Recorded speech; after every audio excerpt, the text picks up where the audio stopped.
I'm Patricia White, and I'm Honorary Senior Research Associate at UCL Institute of Education, where I've worked since 1965. I'm a founder member of the Philosophy of Education Society and currently an Honorary Vice President and a member of the editorial board, which is how I come to be co-editing this virtual special issue with Bob Davis, the editor. This year, the Journal of Philosophy of Education celebrates its 50th year of publication, and for us to commemorate that, we're having a virtual special issue, a collection of 25 papers from those 50 years. It's interesting, you see, I wouldn't say that these are the very best papers, as you might expect me to. They are certainly some of the best, but that wasn't the way that Bob and I conceived the collection. We wanted to make a collection that would actually be a window onto the very varied content of the Journal of Philosophy of Education.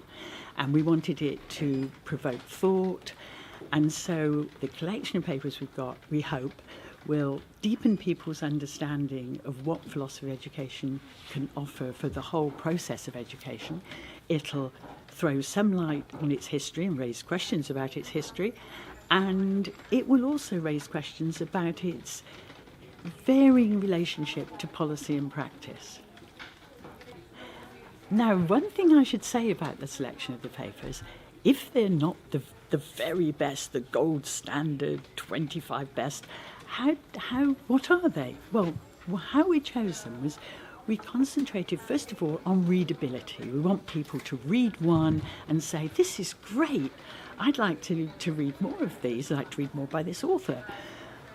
Second thing we looked at was papers which were way ahead of their time when they were written. They were maybe quite embryonic in formulating what they were saying, but way ahead of their time. And so with papers like that, we've got links to later papers when this issue was really taken up. Another thing we looked at was perennial themes. I mean, the journal has always had papers on issues of personal autonomy, social justice, art education, for instance. And what we did there was we chose a particular paper that was a snapshot of this theme, and again there are links to other papers coming before and after it. Now, yes, we did have one other thought, well, not at least one other thought in mind, which was where we had a choice, we tended to choose the older rather than the newer papers because we thought readers would be less likely to discover those. Now, how did we find the papers?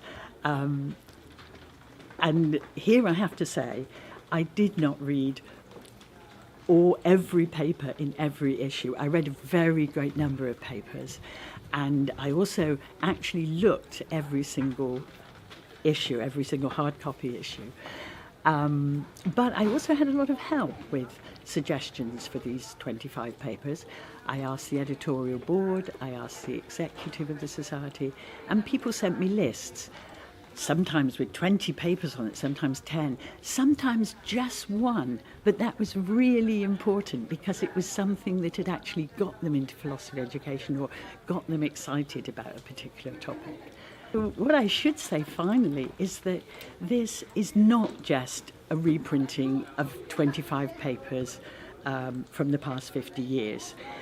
It has a lengthy introduction which considers the most popular topics, the least popular topics where you might expect to find things but you don't, the gender balance of authors, and a host of other things. It also has, as I've said several times, notes and signposts to other work. So it should be a treasure trove in that way.